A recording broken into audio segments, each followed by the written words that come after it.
Puskesmas Sugdana. Di sini saya akan menyampaikan materi tentang AKB di sekolahan dilakukan mahasiswa di lingkungan sekolahan. Pertama-tama AKB itu ada karena adanya pandemi yang ada di Indonesia ini. Sekarang itu coronavirus disease. Apa sih coronavirus itu? Corona adalah penyakit yang disebabkan oleh coronavirus jenis baru yang sekarang itu berkembang bermutasi menjadi beberapa jenis, ya. Gejalanya apa aja? Gejala dari virus corona itu adalah demam, gejala umumnya yang akan sering dialami, demam, batuk pilek, letih lesu, sakit tenggorokan, gangguan sesak napas. Dan ada juga yang khusus itu menderita COVID itu adalah hilang penciuman maksudnya, sama hilangnya indera perasa kita. Penularannya itu melalui apa gitu? Penularan dari virus corona ini adalah melalui droplet. Itu yang awal dulu banget. Awal banget pas ketika virus itu ada melalui droplet, yaitu cairan yang keluar dari cairan yang keluar dari mulut kita, yang menempel pada bagian-bagian yang sering kita pegang, contohnya seperti handle pintu, mouse ini, atau benda-benda yang sering kita pegang.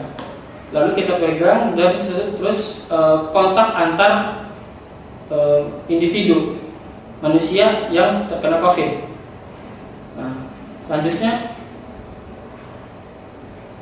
siapa aja sih kelompok-kelompok yang berisiko, yang perlu dipantau, yang perlu kita tahu?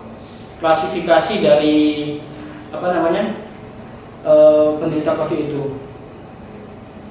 Nah, menurut dari KMK yang terbaru, KMK nomor 01.07 garis miring Menteri Kesehatan garis miring 641 garis miring 2021, di mana tentang KMK ini menerangkan tentang panduan pelaksanaan pelacakan dan karantina untuk isolasi mandiri dalam rangka penanggulangan COVID-19. Nah, di dalamnya itu ada yang namanya di dalamnya itu ada yang namanya kasus suspek. Kasus suspek itu adalah orang yang sudah memiliki gejala, salah satunya demam, batuk yang tadi kita sebutkan, terus kehilangan penciuman dan kehilangan indera perasa, gitu. Selanjutnya ada OTG, orang tanpa gejala. Orang tanpa gejala yang tidak memiliki gejala, tapi dia ketika dites itu hasil tesnya itu menunjukkan positif, gitu. Nah, orang ini harus isolasi mandiri di rumah, contohnya, dan tidak bisa ditemukan oleh orang yang belum terkonfirmasi. Nah, ada lagi orang dalam pemantauan. Orang dalam pemantauan ini adalah orang yang mengalami demam lebih dari 38 derajat dan memiliki riwayat demam, gejala gangguan sistem pernapasan seperti pilek, batuk, sakit tenggorokan. Nah, dan sebelumnya dia bepergian ke wilayah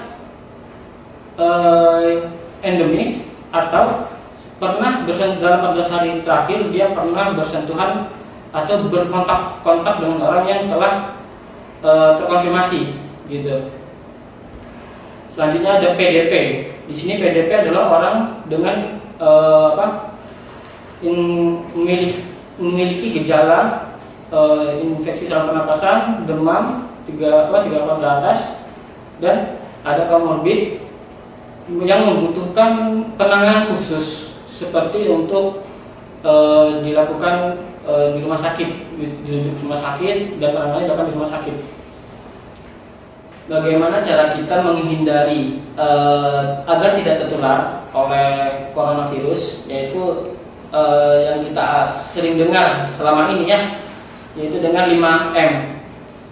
Ya, mencuci tangan menggunakan sabun dan air mengalir. Nah, terus menjaga jarak menjaga jarak antar individu minimal 2 meter. Selanjutnya menghindari kerumunan terus menggunakan masker, untuk tadi menggunakan masker. Nah, selanjutnya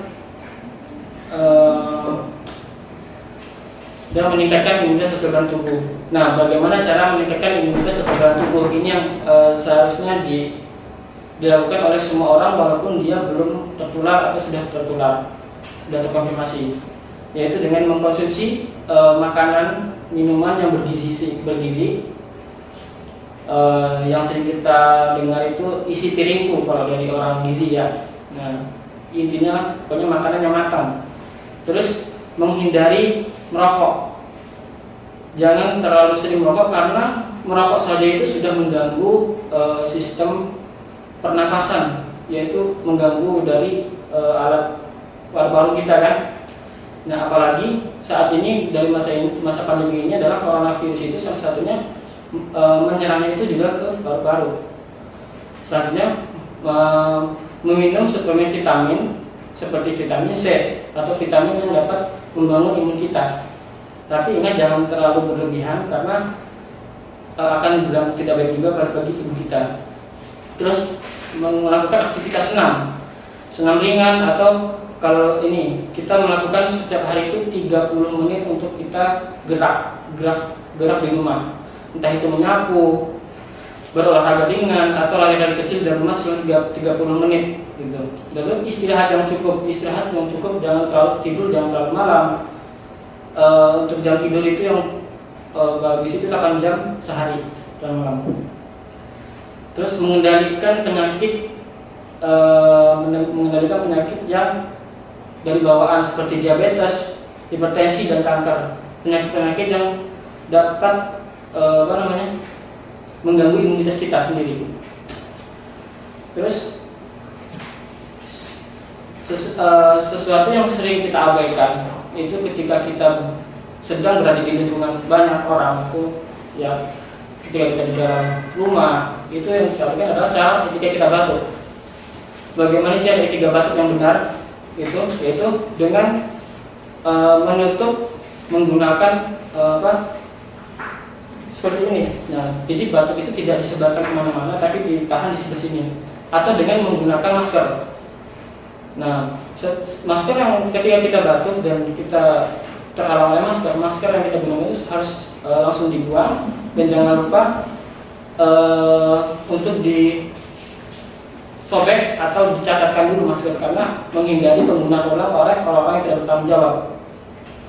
Selanjutnya setelah kita bersih tersebut, kita harus langsung mencuci tangan menggunakan sabun atau air mengalir atau menggunakan sanitizer, karena ditakutkan cairan yang kita keluarkan itu bukan hanya kuman-kuman ini yang ada dalam tubuh, tapi juga ternyata ada virus dari COVID tersebut gitu. Nah, pencegahan untuk COVID-19 di instansi pendidikan yaitu ada beberapa yang ruang lingkupnya, yaitu salah satunya berkoordinasi dengan dinas kesehatan setempat. Jadi dari pihak sekolahan ini berkoordinasi dengan dinas kesehatan terdekat, atau di sini yang paling dekat itu dengan puskesmas tempat.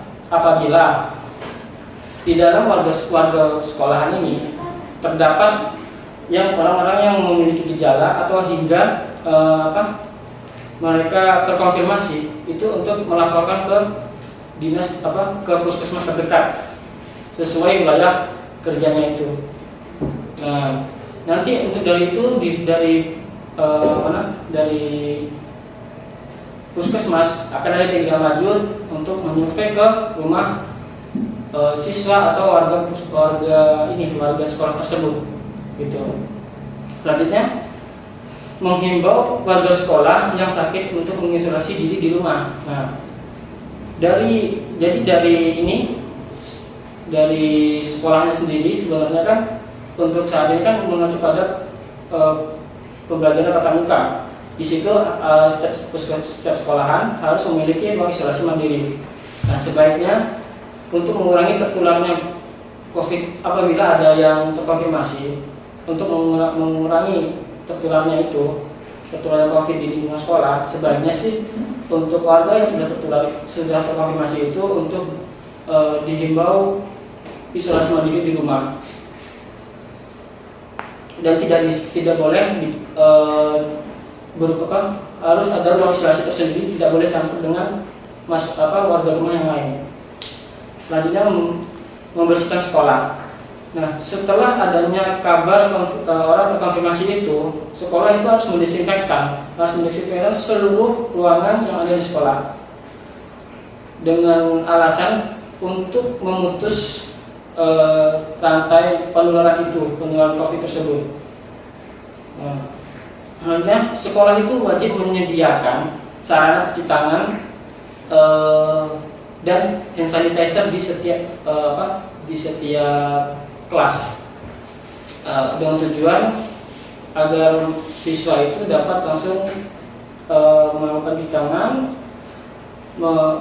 melakukan gerakan cuci tangan pakai sabun atau menggunakan hand sanitizer tersebut agar tidak tertular dan tidak menularkan virus ini. Selanjutnya, saat kegiatan tatap muka ini, siswa itu ada beberapa poin yang harus dilalui untuk dalam perjalanan kegiatan tatap muka, yaitu 1. Siswa melakukan persiapan pembelajaran sebagai berikut. Sebelum berangkat, siswa itu harus berpakaian rapi mestinya, langsung mandi dulu, membersihkan diri. Begitu juga langsung saat dia pulang. Langsung siswa itu berangkat ke sekolah itu tidak boleh menggunakan transportasi umum, karena ditakutkan ketika dia menggunakan transportasi umum, disitulah terjadi penularan COVID dari luar ke diri dia sendiri. Sebaiknya dia untuk berangkat ke sekolah itu diantar oleh orang tuanya sendiri atau menggunakan transportasi sendiri, bisa menggunakan sepeda atau sepeda motor.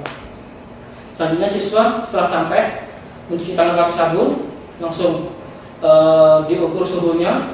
Apabila mereka terukur 37 ke atas, sebenarnya tidak dianjurkan untuk ikut pembelajaran. Selanjutnya, siswa selalu menjaga jarak dan tidak bersalaman langsung kepada siswa lainnya. Nah, ketika siswa datang, siswa itu dalam kegiatan pembelajaran mengajar di dalam kelas pun mereka harus ada jarak antara siswa satu dan siswa lainnya, dan tidak boleh ada yang namanya jabat tangan seperti hal biasanya, gitu, karena untuk menghindari penularan virus itu. Nah, dan dalam satu hari tatap muka, durasinya hanya diberikan yaitu 30 menit ya, atau 2 jam maksimal, gitu. Selanjutnya mereka pulang seperti biasa. Mereka pulang pun harus menggunakan transportasi sendiri atau dijemput. Dan setelah pulang mereka harus langsung untuk diimbau untuk bersih-bersih, gitu. Jangan sampai ada virus yang menempel di jalan dan membawanya di rumah. Dan paginya selalu dicuci. Dan tidak lupa dalam campaign itu penggunaan maskernya harus tetap selalu dipakai. Selanjutnya, untuk masyarakat warga dari sekolah, apabila ada yang terkonfirmasi dan mereka akan isolasi mandiri di rumah, di mana isolasi mandiri itu untuk orang-orang yang memiliki gejala ringan, gitu, dan sedang. Namun memiliki gejala berat mereka harus dirujuk, gitu kan. Nah, untuk isolasi mandiri sendiri, jika ada orang yang isolasi mandiri di rumah, apa aja sih yang harus dilakukan oleh orang-orang yang isolasi mandiri di rumah? Nah, salah satunya jika merasa kurang sehat, tetap kita isolasi mandiri itu 13 hari menurut peraturan yang terbaru tadi yang disebutkan. Kita 13 hari itu waktu batas maksimal, gitu ya. Nah, selanjutnya di rumah itu yang orang yang terisolasi itu selalu menggunakan masker selama diisolasi mandiri di rumah. Walaupun di rumah dia tetap harus menggunakan masker. Nah, dan dia tidak boleh keluar rumah sama sekali, kecuali untuk berjemur mungkin ya. Tapi untuk bersosialisasi ke luar, ke masyarakat umum dia tidak diperbolehkan, karena dia sendiri masih membawa virus itu karena masih terkonfirmasi itu tadi. Tidak boleh bepergian. Terus saat isolasi mandiri di rumah, untuk peralatan makan, minum, peralatan yang lain peralatan yang sehari-hari untuk dia gunakan itu harus khusus. Jadi yang menggunakan hanya dirinya sendiri, tidak boleh digabung dengan orang lain. Misalkan piring, garpu, gelas, handuk, sabun atau sabun yang ini ya, yang cair, karena itu kan kita tidak menyentuh sabunnya, tapi kita menyentuh bagian plastik sabun kan. Nah, itu mereka harus menggunakan alat dirinya sendiri, tidak boleh berbarengan dengan orang rumah lainnya. Terus setelah diisolasi mandiri itu, dia harus melaporkan dirinya ke puskesmas terdekat bahwa dirinya itu telah terkonfirmasi COVID dengan ditunjukkan hasil lab yang telah ada. Gitu. Karena kalau untuk orang yang terkonfirmasi itu kan memang dibilang terkonfirmasi karena emang ada hasil lab yang menunjukkan bahwa dirinya itu positif COVID gitu ya. Terus selanjutnya itu selalu membersihkan rumah dengan cairan disinfektan, terutama untuk daerah-daerah yang sering dipegang oleh orang-orang rumah atau dirinya sendiri gitu ya. Nah, jangan lupa untuk orang yang terkonfirmasi itu sebaiknya menghindari stres dan tetap semangat untuk sembuh gitu, dengan cara berpikir negatif positif, lalu melakukan hobi-hobinya itu di rumah gitu kan, lalu aktivitas fisik tadi, makan makanan bergizi, dan berkomunikasi dengan orang terdekat melalui telepon atau media apapun gitu. Selanjutnya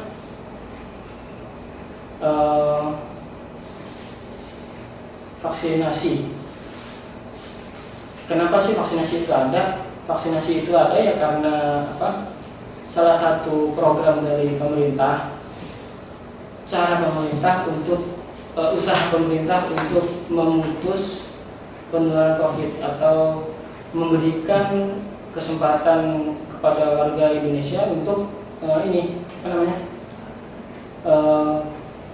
toleran terhadap virus yang akan virus yang akan masuk gitu. Nah, vaksinasi apa sih vaksinasi itu? Vaksinasi adalah pemberian vaksin antigen yang dapat merangsang pembentukan imunitas atau antibodi dalam tubuh terhadap penyakit yang dijurus itu. Misalkan vaksin COVID ya untuk COVID, terus ada vaksin yang lainnya untuk vaksin misalkan BCG ya itu untuk itu gitu kan. Nah, selanjutnya apa sih pentingnya vaksin? Vaksin itu bertujuan untuk membantu pembentukan imunitas atau kekebalan tubuh pada diri orang yang sudah divaksin terhadap virus yang akan masuk gitu kan. Makanya sekarang itu setiap warga sekolah, terus untuk setiap warga sekolah, untuk guru orang-orang lansia, orang-orang pedagang, tenaga kesehatan, orang-orang yang sering berkomunikasi dengan orang lain itu wajib divaksin karena emang kegiatan mereka itu memiliki resiko terpapar virus corona ini gitu. Jadi memang mereka wajib divaksin. Gitu. Di beberapa daerah negara misalkan, kenapa sudah yang kita tahu di televisi saja kan ada beberapa negara yang memang udah melepas masker atau sudah tidak seketat di Indonesia ya, karena memang warga di negara tersebut memang sudah 100% ada 100% sudah divaksin, ada yang 80% sudah divaksin, dan mereka patuh terhadap protokol gitu. Makanya mereka kebiasaannya sudah tidak sama yang kita gitu kan, sudah melepas kebiasaan itu dan sudah seperti normal biasanya. Itu makanya kalau misalkan untuk bisa kembali ya, mari untuk warga sekolah tetap vaksin ke fasilitas kesehatan terdekat. Gitu. Nah, hanya menghimbau bagaimana sih alur untuk orang terdekat kita atau orang diri kita sendiri sudah terkonfirmasi COVID. Untuk di Indramayu sendiri itu kita memiliki kontak person, yaitu bisa menelpon ke 119 atau melalui WA dengan nomor 081 119 119 444. Nah, lalu kita melampirkan foto KTP, nama, nomor HP dan hasil lab. Nah, di situ kita akan tercatat bahwa kita sebagai terkonfirmasi COVID. Dan apabila nanti kalau misalkan kita membutuhkan rumah sakit yang seperti itu yang tidak kita inginkan ya, kita akan dicarikan oleh dari Satgas COVID dari kabupaten tersebut, Kabupaten Indramayu maksudnya, di kabupaten itu sendiri gitu. Nah, info ini bisa dibagikan kepada saudara kita terdekat, tetangga kita apabila ada yang membutuhkan. Karena memang COVID ini emang lagi naiknya di Indramayu ya. Gitu. Ya, sekian dari saya. Apabila ada salah kata atau salah ini, mohon maaf. Wassalamualaikum warahmatullahi wabarakatuh.